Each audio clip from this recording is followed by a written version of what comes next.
Olá pessoal, boa noite para vocês, como é que vocês estão? Quem fala aqui é o professor Antônio. E hoje, pessoal, nós vamos trabalhar com a criação, a famigerada criação de funções. Olha só que legal. Então, nós vamos trabalhar com a criação de funções, tá? Bom, pessoal, nós já tivemos, tá, uma pequena experiência com funções, tá, até agora. Nós já utilizamos funções aqui na linguagem C. Quais são as funções que nós tivemos contato? As funções da última aula, que são as funções para manipular strings, a função printf e a função scanf. Essas são funções para manipulação, tá? As manipulações de strings, a função printf, a função scanf, tem as funções matemáticas, que é poll, né, que é para tirar potência, tem a squart, que é para tirar a raiz quadrada, que eu acho que até caiu lá naquele joguinho, né, do Kahoot lá na sala, que perguntou. Bom, e nós temos também a função principal. Mas o que é essa função principal, né? A gente fala assim, função principal, main. Hoje a gente vai entender por quê. Hoje a gente vai conseguir entender por quê. Que a gente tem int, por que a gente tem main, por que a gente tem return zero. Por que isso? Porque nós vamos construir algo parecido, tá?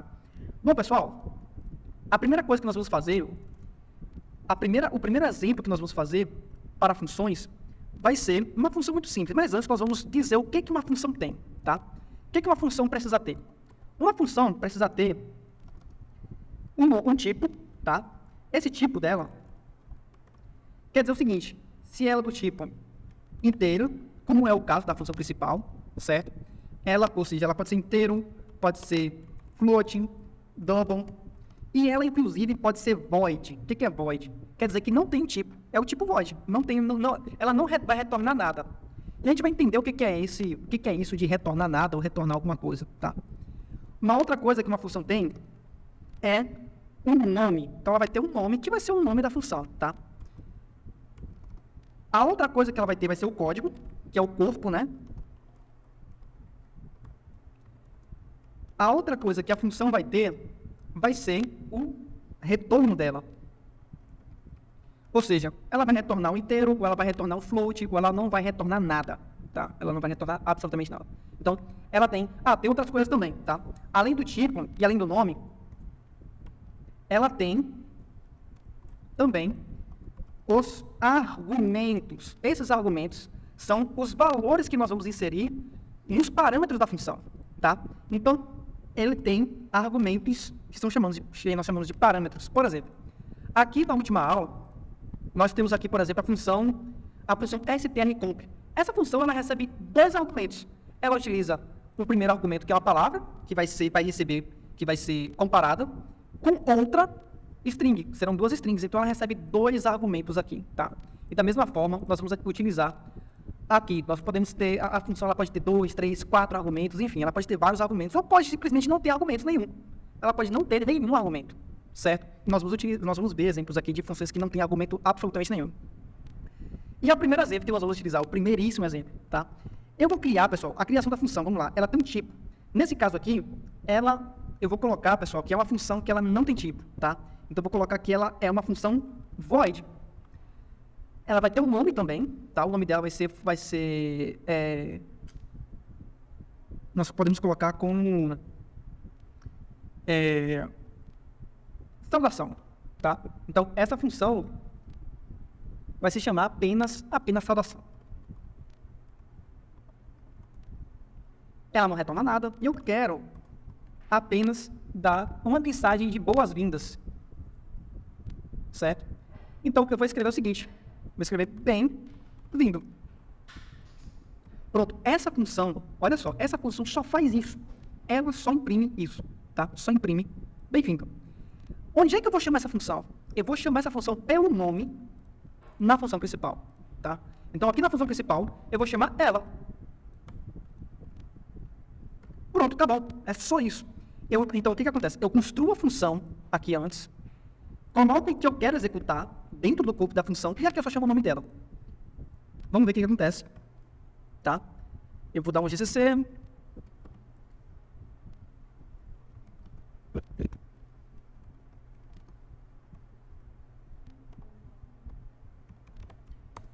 Olha só, bem-vindo. Maravilha, show de bola, né? Então, essa aqui é um exemplo de uma função que não retorna nada. Mas eu posso fazer o seguinte, eu posso receber uma função que tenha, por exemplo, parâmetros, tá? Uma função que recebe parâmetros. Então, em vez de ser uma função que vai receber, por exemplo, vai receber apenas que vai apenas colocar bem-vindo, eu quero que coloque bem-vindo e o nome da pessoa.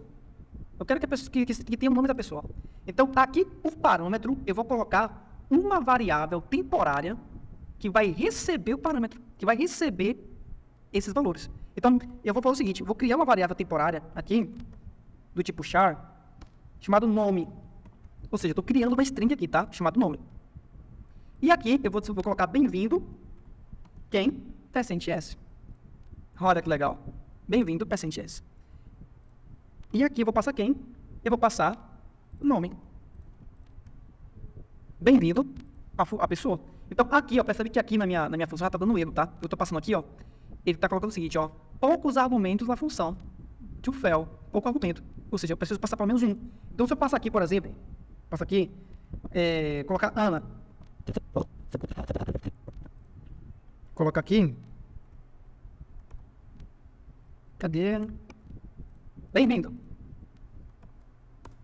Olha só que legal. Bem-vindo, Ana. Tá? Então, eu passei aqui por parâmetro da minha função o que eu quero que execute. Eu só passei aqui o nome Ana para dentro do argumento da minha função. Ou seja, esse nome Ana que está aqui, essa string, ela vai ser guardada dentro dessa string aqui e vai imprimir, e vai ser guardada, e vai imprimir aqui na função printf da minha função de saudação. Tá? Muito bem, aqui um exemplo com string. Vamos utilizar um exemplo, pessoal, com números inteiros. E se eu quiser uma função que multiplique números, tá? Obviamente é uma função praticamente inútil, né? Mas para fins didáticos, vamos ver como a gente pode fazer, tá? Então eu posso declarar, por exemplo, int A, int B e int C. Eu declaro as minhas variáveis aqui, que isso aqui, pessoal, são os argumentos da função, tá? E vou imprimir a multiplicação total % D. E aí eu vou colocar aqui. Eu vou colocar A vezes B vezes C. E aqui eu vou passar, aqui não vai ser mais, o nome não será mais saudação, tá? O nome vai ser multiplicações, tá? O nome da minha função será essa. E aqui, agora eu vou passar os números. Posso passar os números aqui. Então, vou passar 8, 5, vou passar 3. Então, será 8 vezes 5 vezes 3, tá? Olha aqui, deixa eu só colocar aqui um barrinho no final para ficar. A multiplicação total vai ser 120. Show de bola, né? Então, aqui, pessoal, é a minha primeira função. Qual é o objetivo da função, tá? Qual é o objetivo da função?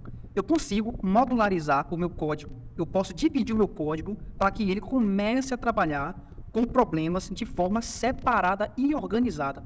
E também, uma das funções também é a economia de código, né? Porque toda vez que eu quiser fazer uma tarefa que ela é repetitiva, eu posso pedir para uma função fazer isso. Então, eu escrevo a minha função só uma vez e depois eu fico chamando ela quantas vezes eu quiser e passar números diferentes para ele poder ir calculando, tá?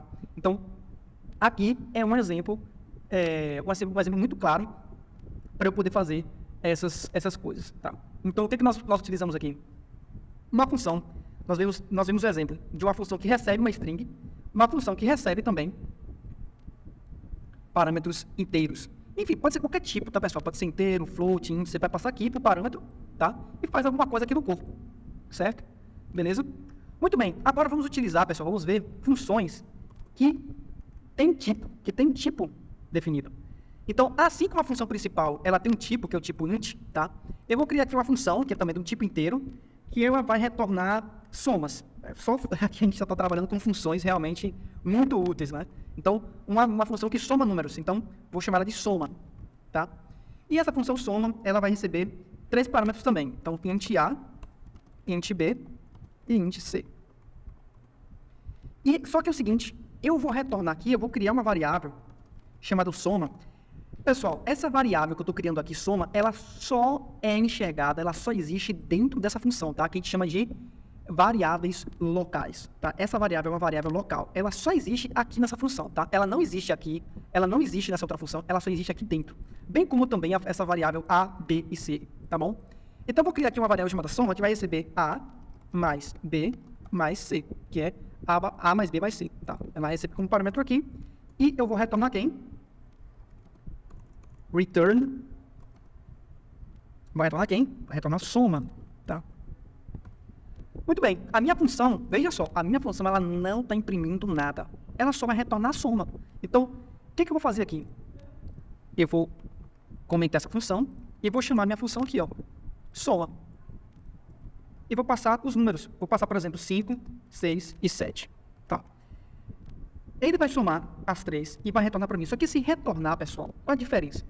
Quando eu retorno um número, eu posso armazenar o resultado em outra variável. Então, eu posso criar uma variável aqui, chamado resultado. E o resultado, a minha variável resultado, é igual a quem? A minha função soma. Então, esse return aqui, ele permite pegar o resultado, o número inteiro, e armazenar dentro dessa variável resultado, tá? Se eu não tiver o return, se essa função ela for void, tá? Se ela for void, eu não tenho como armazenar dentro da minha variável o resultado, certo? Não tenho como armazenar. Então, o return, na verdade, é uma forma de eu pegar toda a minha conta, o resultado que eu quero, e conseguir cuspir esse resultado. Eu conseguir transferir esse resultado para uma variável, em outro lugar, certo? Então, o resultado dessa soma aqui, eu estou armazenando dentro dessa variável resultado, certo? E aí eu posso agora, olha só, imprimir quem? Quem que eu vou imprimir aqui? Vou imprimir resultado. Será que vai dar quanto aqui? Olha só. Deu 18, tá? Deu 18, porque eu estou imprimindo resultado. Resultado, ele recebeu a conta que eu fiz. Eu passei os números para cá. Eu posso passar qualquer número aqui agora, tá, pessoal? Uma vez que a função está pronta, agora eu posso passar o número que eu quiser. E ele soma tudo. Aqui deu 133, esse aqui. Certo? Beleza? Eu vou cortar essa aula. Próxima aula eu vou trabalhar um pouco mais sobre funções, para não ficar muito longa. Essa foi a parte 1 e nós nos vemos na parte 2. Até mais. Tchau, tchau.